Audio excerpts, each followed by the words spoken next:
Bonjour, dans cette vidéo nous allons voir comment fonctionnent les listes en Python. Nous allons voir comment les créer et comment les utiliser. Les listes en Python sont des variables dans lesquelles on peut mettre plusieurs autres variables.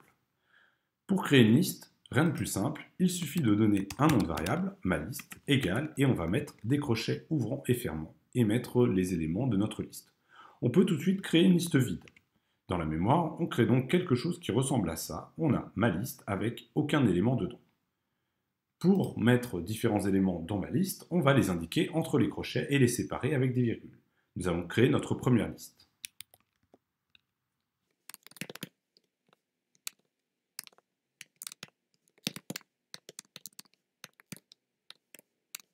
Voilà une liste.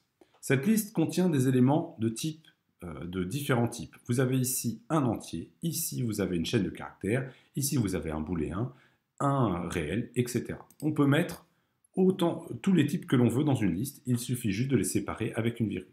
Au niveau de la mémoire, voilà ce qui s'est passé. J'ai créé une liste avec dedans 1, lundi, 1.4, -12, true, 3.14 et 6.72. On peut vérifier cela en mettant un petit print ma liste, et vérifier, et vérifier que nous avons bien ce qu'il faut dans ma liste. Comment accéder à un élément de la liste? On peut le faire en tapant tout simplement ma liste, donc le nom de la variable, et entre cochets, on met l'indice de l'élément que l'on veut récupérer. Il faut savoir que chaque élément de ma liste possède un indice, le premier étant l'indice 0, l'indice 1, l'indice 2, l'indice 3, etc.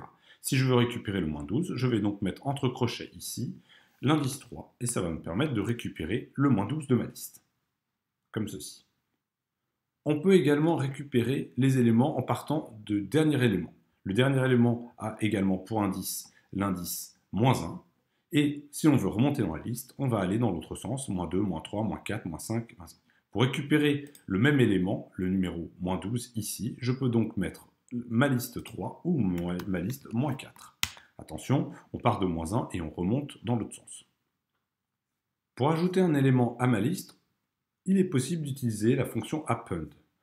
On tape donc le nom de la liste, puis la fonction associée append, et on peut ajouter ce que l'on souhaite à la liste. Là, j'ai rajouté -12, j'ai donc rajouté en fin de liste un -12, et il sera à l'indice 7 dans ma liste. On peut également insérer une valeur à l'intérieur de ma liste. Pour cela, on utilise la fonction insert. On indique où on souhaite l'indice où on souhaite ajouter notre nombre ou notre variable, 3 par exemple, et on va ajouter ce que l'on veut, par exemple 0.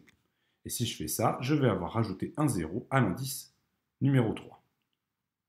On peut également retirer une variable dans notre liste. Pour cela, on utilise la fonction associée remove. On tape donc ma liste.remove et on indique l'élément que l'on souhaite faire disparaître de notre liste. Supposons que je veuille faire disparaître le -12 qui est ici à l'indice 4. Je vais donc lui indiquer que je souhaite effacer -12. Il va donc effacer le premier -12 qu'il rencontre. Il va effacer donc celui-ci et non celui-là. Donc si j'exécute cela, ma liste devient la suivante. Le -12 qui était là a disparu et tous mes indices sont remontés vers le 0. Voyons maintenant comment concaténer deux listes, c'est-à-dire mettre deux listes l'une derrière l'autre. Pour cela, nous allons nous créer une deuxième liste, que je vais appeler tout simplement ma liste 2. Ma liste 2 égale, et je vais mettre ce que je veux dedans, par exemple mardi, 2020 et 33.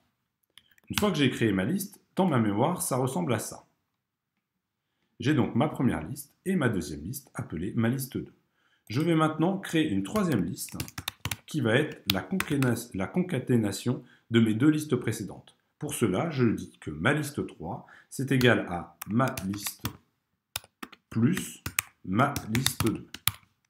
Si j'exécute cela, je vais créer dans la mémoire une liste qui ressemble à ça. Hop.